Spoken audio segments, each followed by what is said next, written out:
What I'm going to talk about today is my experience having learned from Deviant Olin, who's here, but I don't think is in the room, back at DEF CON 13, and since becoming heavily involved in the LockSport community and running with Little John up here in front, the Columbus LockSport group, and also being the administrative director of LockSport International. I've picked up some interesting tidbits about what people think about lockpicking, and that's what this presentation is all about. Plus, there's going to be some technical details here and there, too, just for kicks. But first, a little about me. I am, by trade, an enterprise architect. I am not a security guy. I'm actually a programmer, a dev. One of my main goals this year has been to bridge those two communities because I'm really tired of going to the security cons and having the security people gripe about the app devs, and then go to the app dev cons and they sit around and hold hands and smoke pot and sing Kumbaya. And so one of my main reasons professionally for being involved in both sides is to try to get some kind of a bridge between the two, but that's for another talk. I'm also a published author. I wrote for Rocks for years. I now write for the Dummies series, which anybody who knows me realizes that that's unusually appropriate. And yes, I am a Microsoft guy. Sorry about that. Very much a family guy. My family was supposed to be here with me, but my 11-month-old daughter got sick at the last minute, so I'm here by myself this time. I am actually a ninja. I train in ninjutsu in Columbus. Am 5th Q. You can't tell by looking at me. Please don't test me. I am also a home brewer. I make my own beer, enjoy it very much, in case you can't tell once again by looking at me. And I am a LockSport enthusiast, which obviously is why I'm here today, but I use the same introduction slide for my talks for dev stuff, so people don't know that about me. Anyway, so I've been writing for quite a long time. I've actually been an author for about 12 years now, and it has absolutely nothing to do with that talk, but I love that slide, so I just put it up there. So how I got here real quick. So, DEF CON 15, I'm sorry. I learned from Deviant Olin at DEF CON 15 and how to pick locks. And how that came about was very amusing. I was there with my wife, Gabrielle, who is kind of neat. She's kind of a short, mid-sized, cute blonde, kind of elfin looking. And if you've been at the security con, there are very few short, cute, elfin blonde chicks running around. Especially at DEF CON. So she's wandering through, and I get this call at like 3 in the afternoon. You've got to come up here. They've got a whole place, a whole room where they teach you how to pick locks. It's awesome. I'm like, all right. I knew that was here, but I will go check it out. So I go trundling upstairs. And here is this table set up. And here's Dio sitting in the center with his little screen behind him giving his presentation. And here's Gabrielle seated directly in front of him on the opposite side of the table, surrounded by all these 20-something guys. And sitting between them is a bottle of Jack Daniels, half empty. That was new. She sat there for 8 hours, SE'd the guys around her to convince to keep her seat when she had to go pee or whatever, and learned practically everything there was. Well, I ended up getting into it quite a bit as well. I came back, decided to start the Columbus LockSport International chapter because I'd met some of the LockSport International guys, and I thought that both my dev friends and my ninjutsu friends in Columbus would be interested in learning a really cool new hobby. When I went back to DEF CON 17, we had a very successful, thriving chapter with really not so much support because LI was kind of on the downslide at the time. I met Doug Farr, who had just taken over the group. And Doug needed a whipping boy.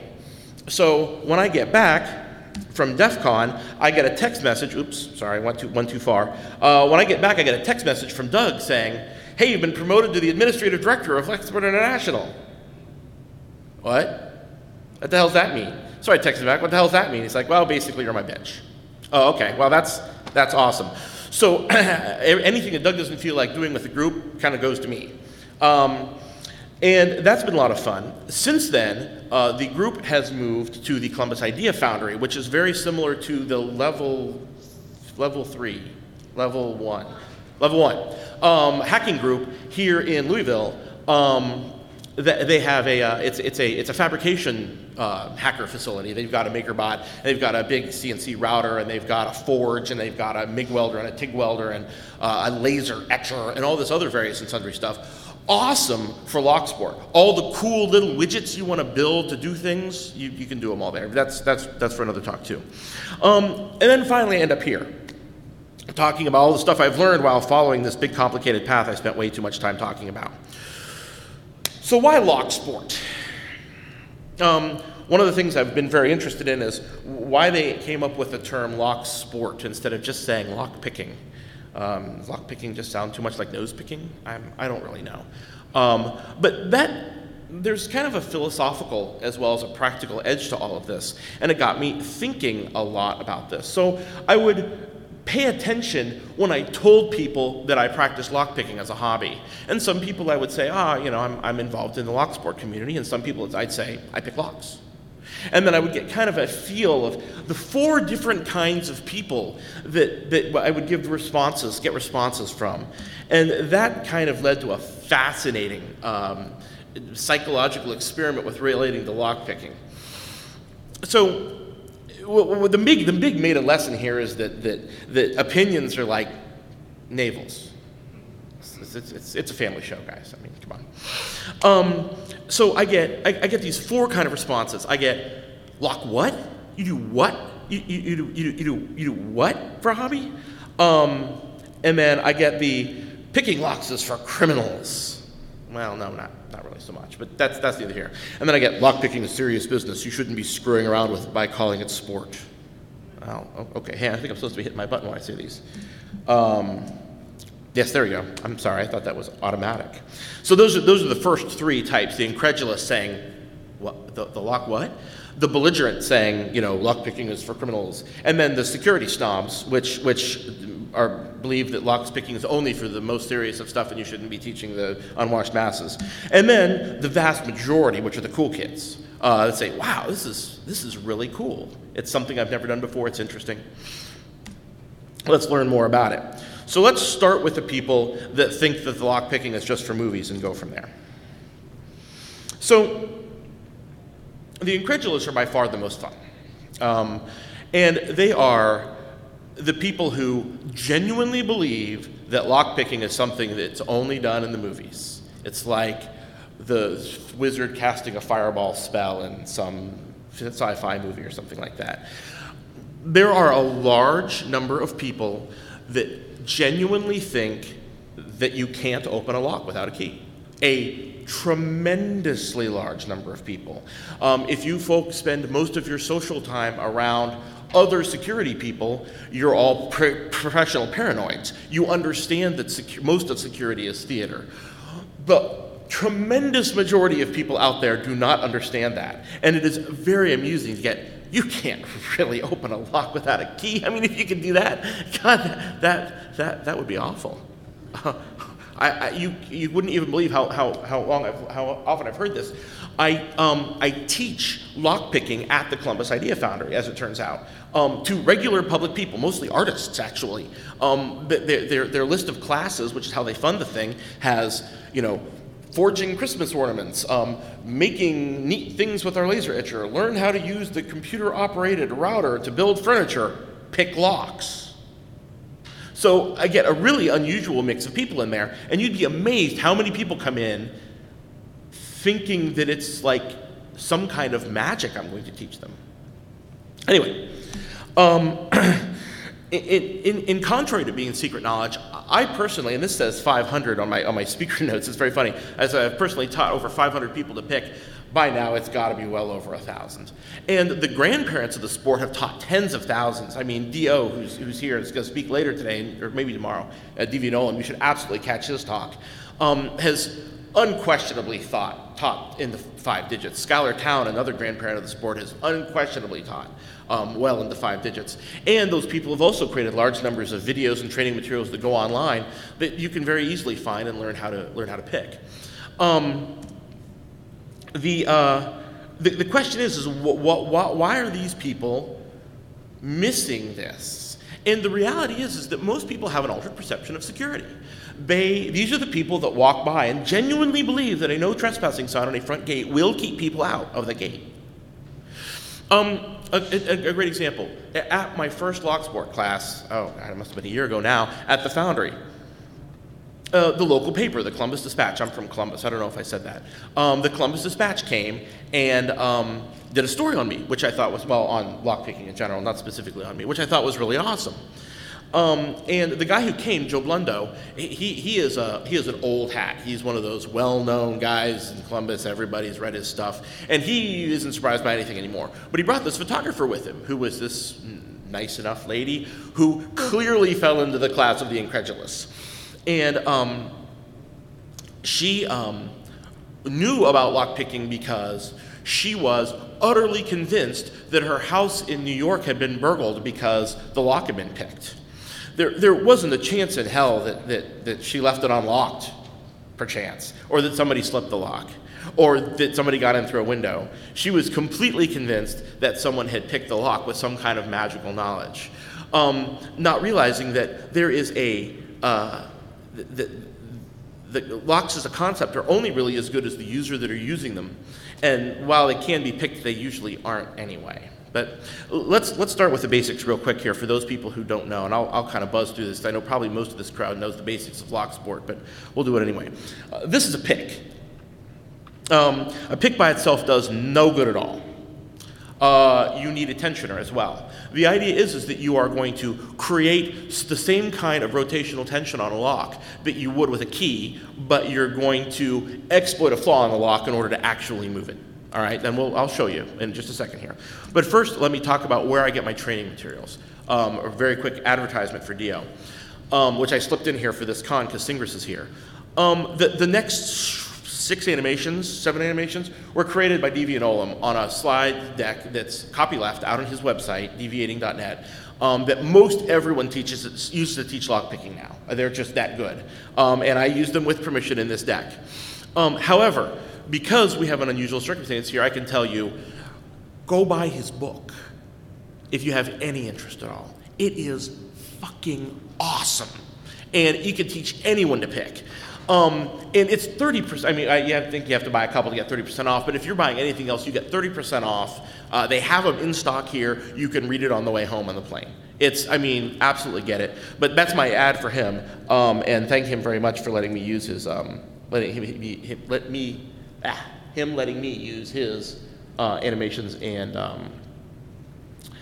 drawings in this presentation. So, if you look at the front of a lock, you'll see a little dingle hanging down.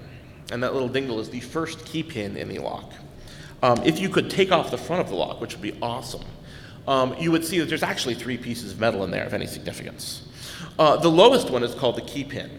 It's sitting on the shoulders of the keyway inside of the lock cylinder. Above it, the blue one, is the binding pin. The binding pin prevents the cylinder from turning inside the body of the lock, right? Because if you try to rotate the yellow piece, wait a minute, I might have an animation. Do I have the animation? Oh, look at that. If you try to rotate the yellow cylinder inside the body of the lock, the binding pin will stop the lock from rotating. Above that, we have the spring. The spring is holding everything down against the shoulders of the keyway, right? So you can't just flip the lock over and things will move, supposedly.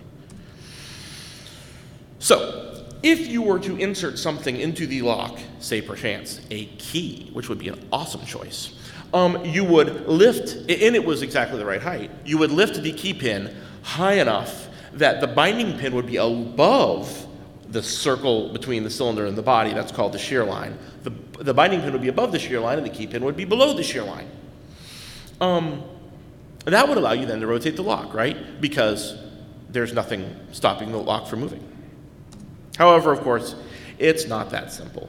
There are 5 pins, as it turns out, in the lock, and all of them are at different heights. However, there is a hack that we can exploit here. There is a flaw in the manufacture of all this style of lock, which is called a pin tumbler lock, that we can exploit for our uses. And that flaw is that those 5 pins are not in a straight line. So if we use our tensioner to put some amount of rotational pressure on the lock, only 1 pin at a time will actually bind in the shear line. We can find that pin by using a pick. So, the general idea is this in lockpicking, and this is the magic that everybody thinks is magic with the incredulous group, is that we're going to put some amount of rotational pressure on the cylinder inside the body. It will make 1 pin bind. Now, when we talk pressure, I'm talking a tiny amount of pressure. The best line I've ever heard was 2 butterflies.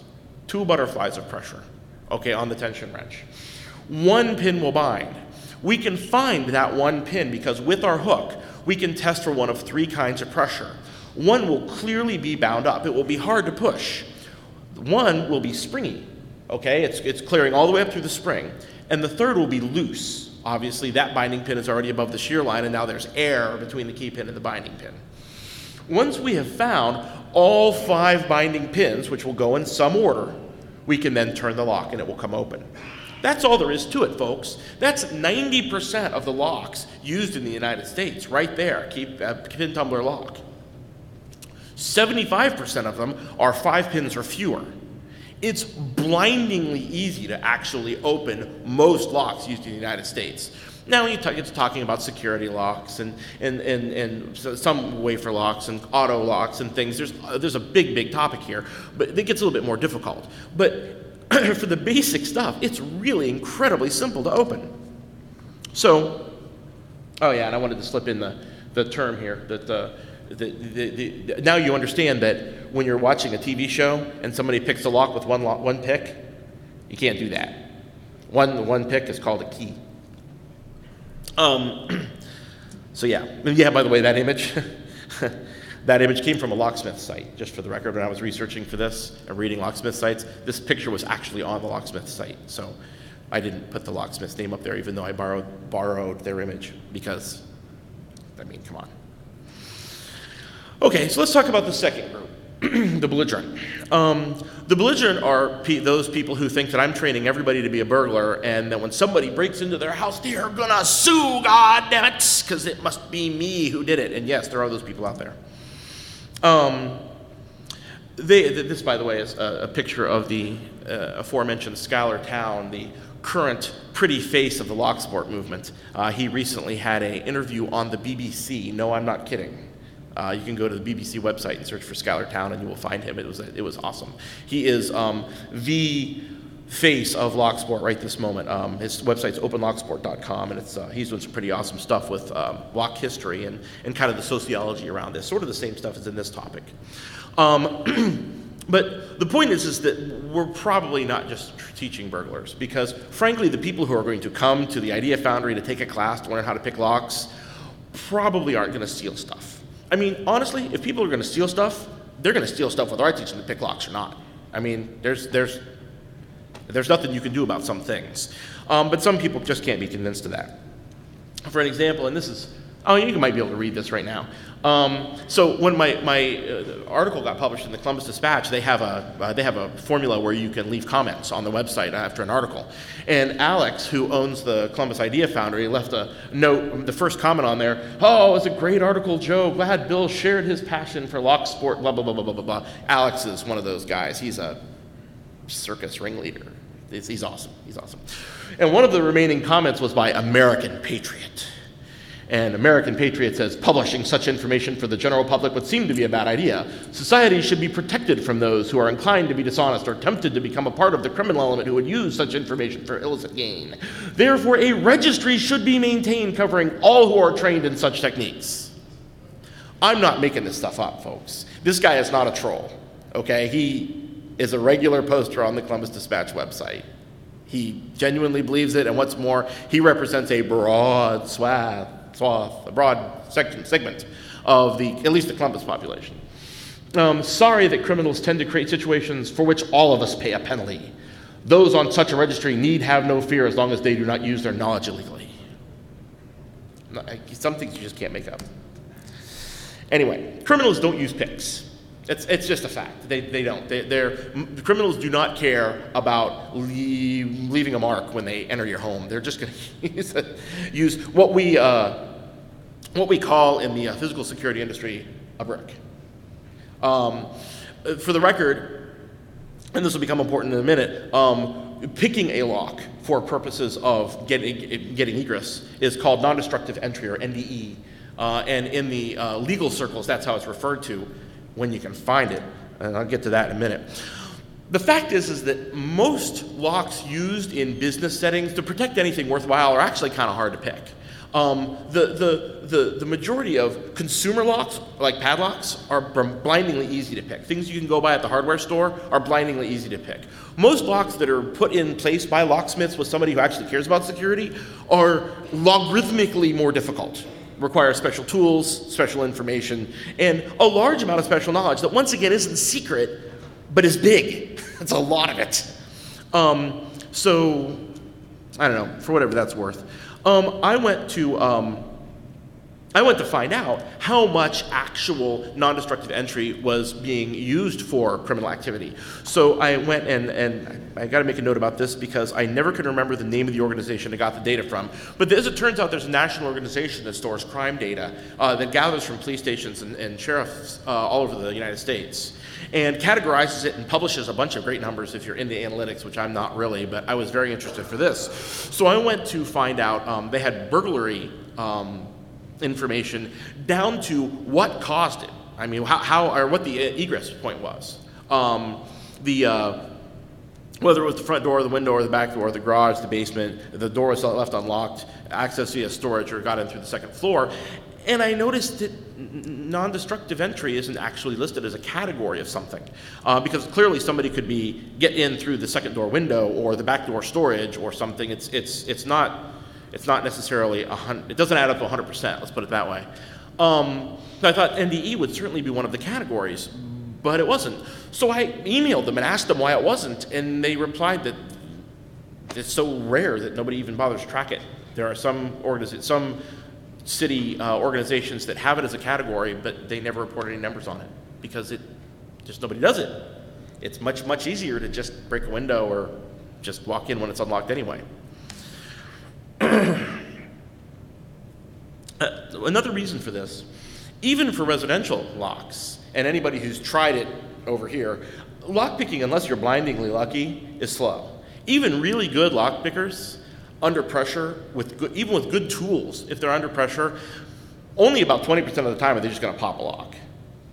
It's a factor of luck and the layout of the lock and how you are visualizing what's going on inside the lock. And under pressure, I mean, even really good lock pickers often take several minutes to get into a very simple lock, relatively speaking. Burglars will spend 60 seconds trying to gain entry to your property and then they will leave. They're not idiots. So it's simply too slow. And I think that's the reason why it doesn't show up on any of the figures. However, I'm going to talk about this first. There are other tools that still fall into the category of non-destructive entry, but don't fall into the category of locksport. For instance, bump keys and lock slipping. Those are things that we just don't teach them in locksport because they're not sporting. There's no fun to using a bump key or slipping a lock. It is interesting knowledge, yes, but it's not very fun. But I'll tell you a little bit about how bump keys work real quick. Oh yeah, I was going to say I actually talk about fun knowledge and forbidden knowledge and showing off to your friends. I actually carry a bump key for a quick set A1QA, just to show people what a bump key is and how easy it would be for somebody to carry one when I'm trying to scare someone into believing that security is theater. But that's neither here nor there. The way a bump key works is like this. It's basically a fancy raking maneuver. And there are two main methods for using it. The key part is that you are creating chaos inside the lock, and depending upon that level of chaos to open the lock.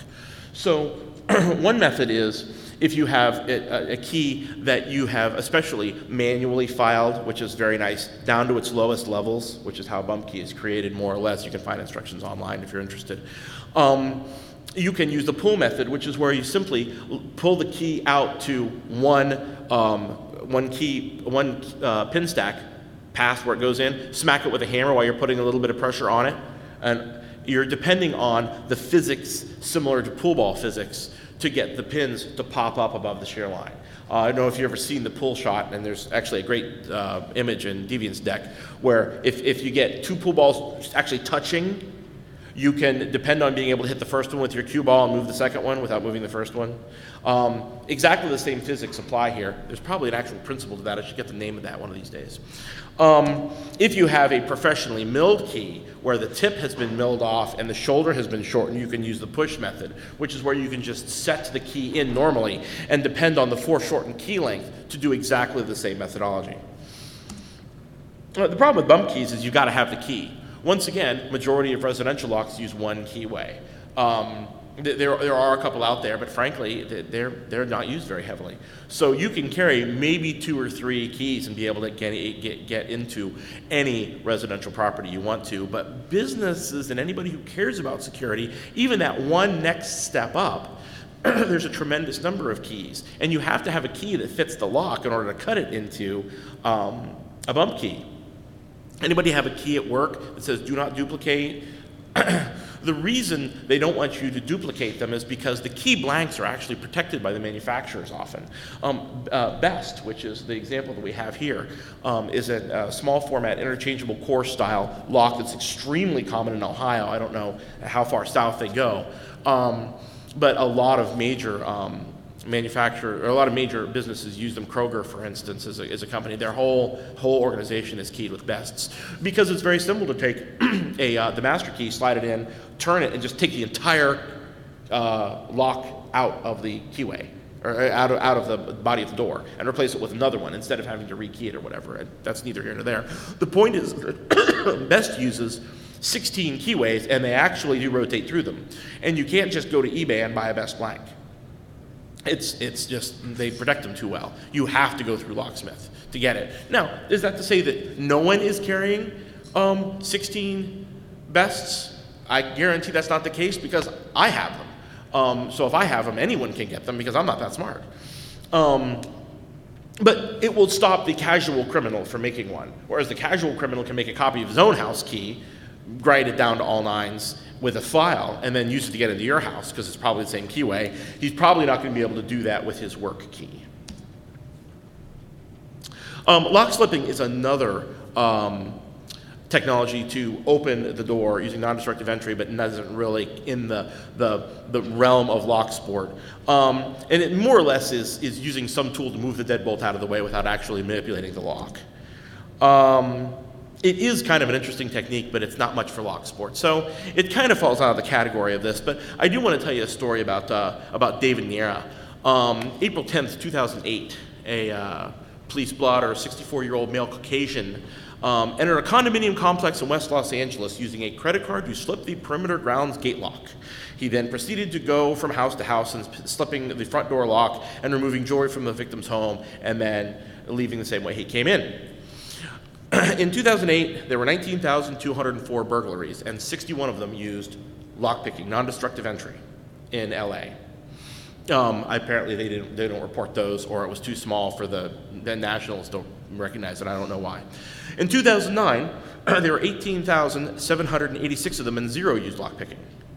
As it turns out, apparently, Dave Niera was the only burglar using lockpicking in all of West LA, where half of the goddamn population is a burglar.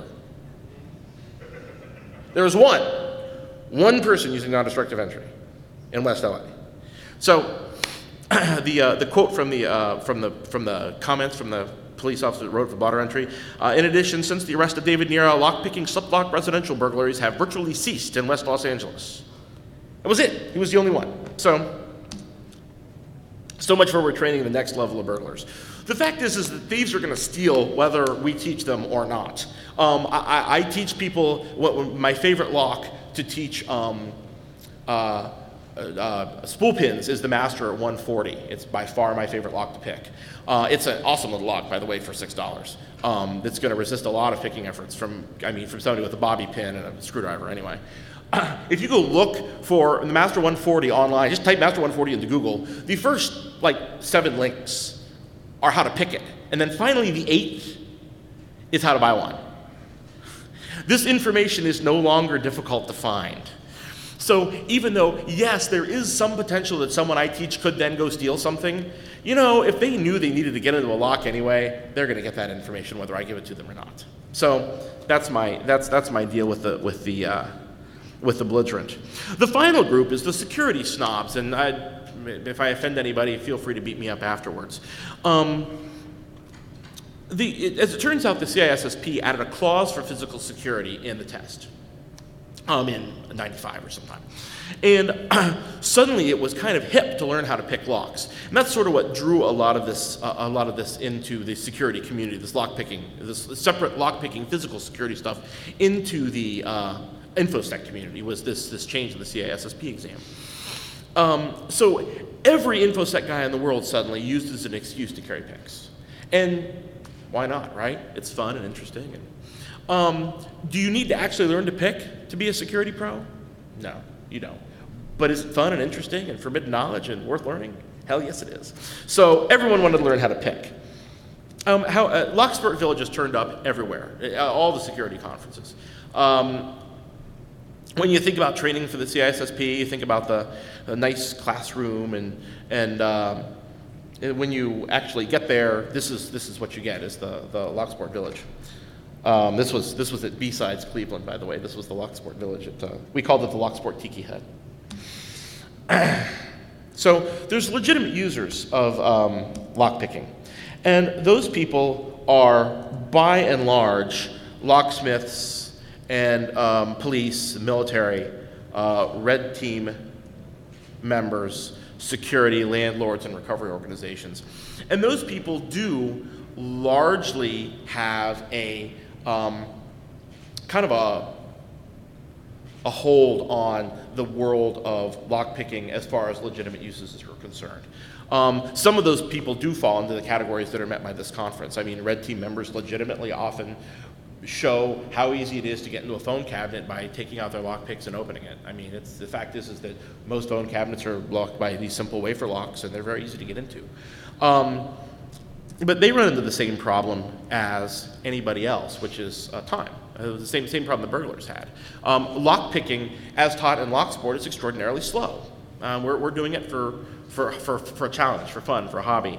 And the people who are doing it for money, time is money, folks.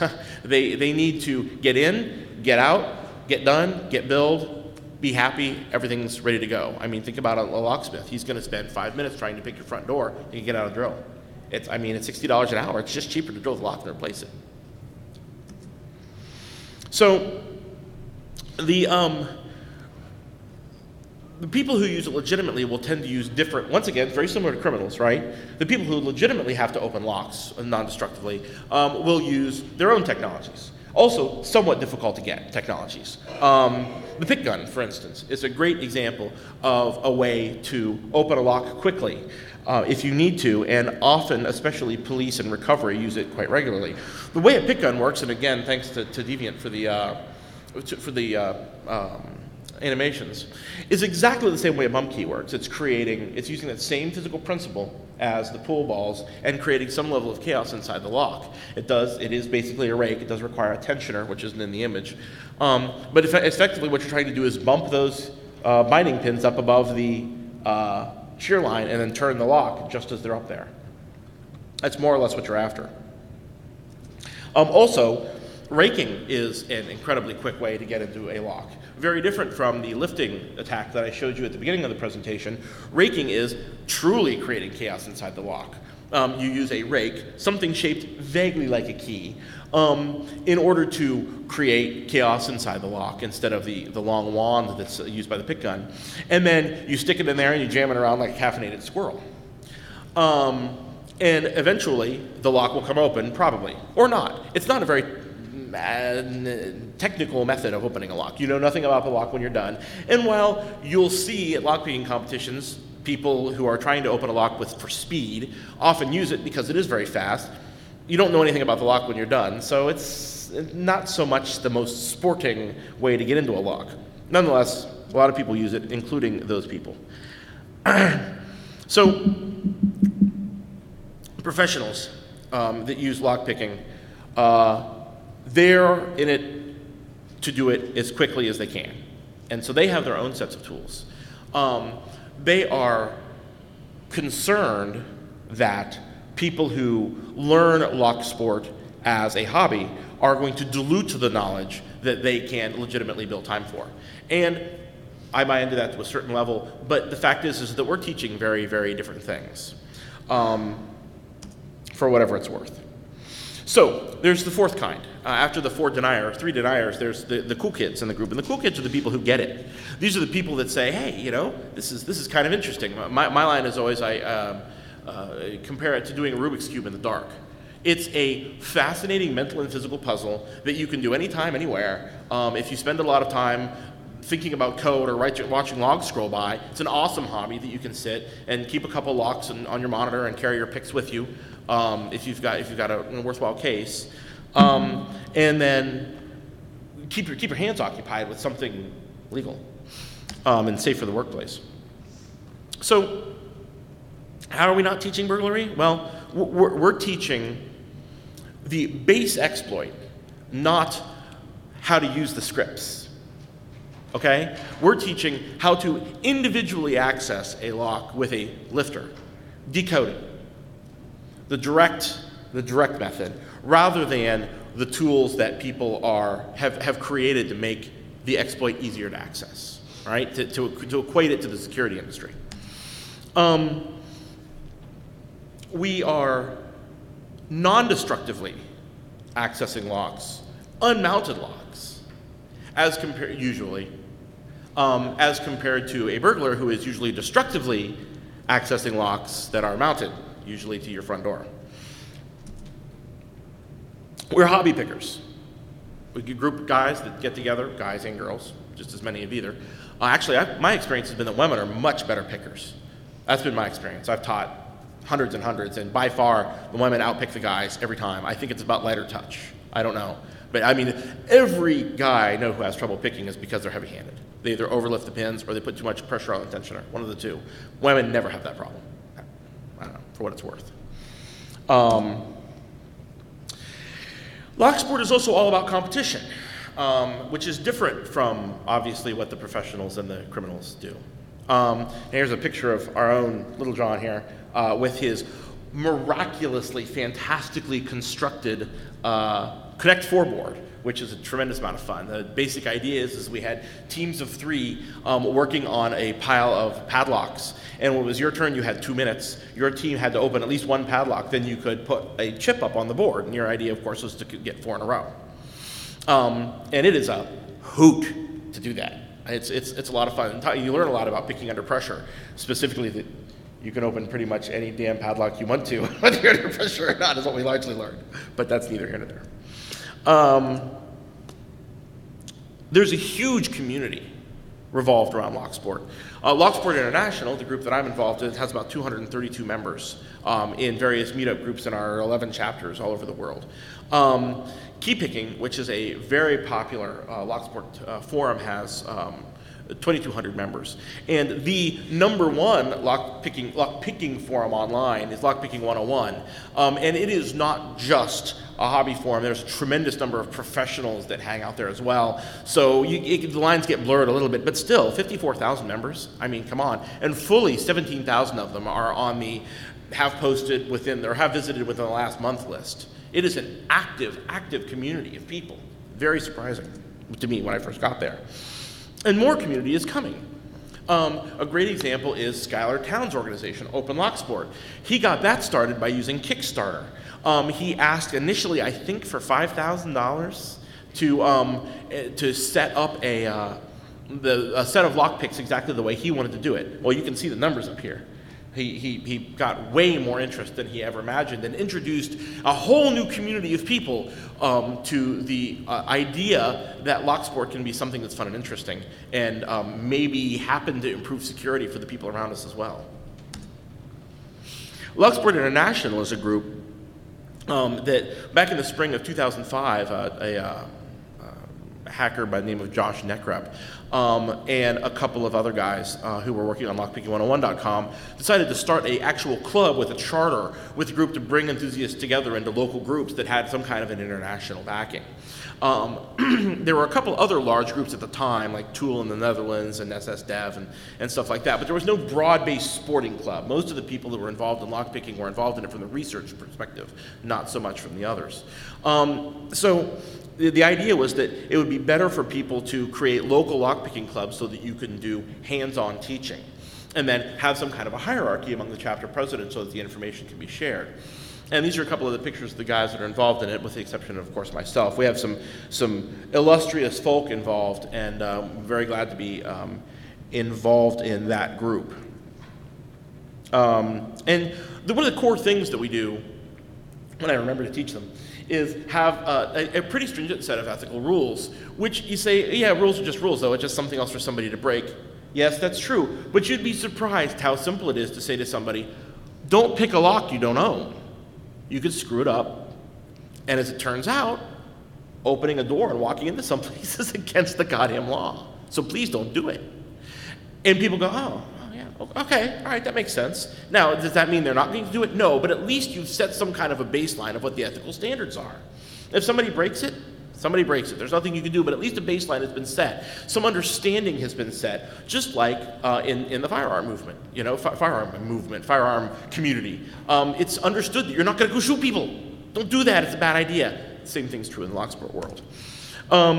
We also require people to abide by local laws. You can't start a chapter in some place where there's laws against maintaining picks, which, boy, I really hope there isn't in Kentucky.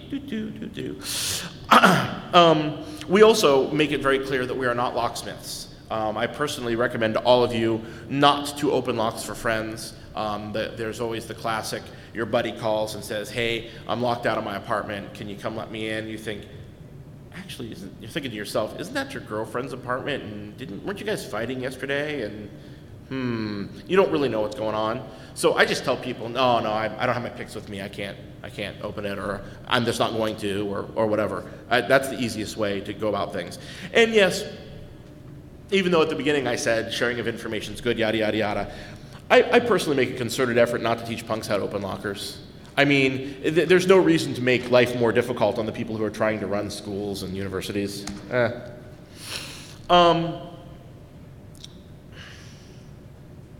Oh, I didn't, okay. So, ostensibly Locksport International is about competition. Oh, okay, well, goodness gracious. And because of that, Locksport is kind of a sport in that way, right? It's a actual legitimate timed event that you are sitting and doing. And here's a couple of pictures of a couple of the things that we do. There's Skylar and Doug Farr doing Lockpick Wizard at DEF CON last year. That's an awesome video you should look up. But really, what we're really about is getting together with friends and drinking beer and just screwing around with people, trying to get in the lock faster than your buddy, seeing what you can do that other people can't do, sharing interesting knowledge, and have a good time with new friends. Do we do a little bit of security research? Do we happen to teach people how insecure they really are? Try to lower the curtain on security theater a little bit? Yeah, sure, we do some of that, but really it's about having a good time. So, is Locksport a sport? We as a security community kind of get to define this. We're the front end of what's becoming a very public-facing thing. I mean, there have been, go type Locksport into Google. There have been a lot of articles and a lot of mainstream publications, a lot of newspaper reporters, a lot of film crews out to see things. We can show that this is something that's worth doing. And that's a worthwhile charter, if you ask me. I mean, I'm not looking for Locksport to go to the 2020 Olympics or anything here, folks. I'm just trying to teach some interesting knowledge and have a good time. And this is an awesome way to do it. It doesn't take a lot of space or money or anything like that. So here's my information. If anybody wants more about Locksport, I've got a couple of cards here. As well, you can feel free to just shout at me in the hall. I'll be here for the rest of the con. And thank you very much for coming out. Hope to see you later in the con.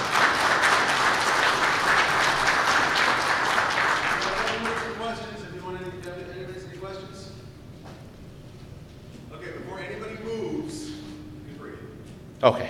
There's a party tonight, 10 to 2. 10 to 2. There's an important fact in my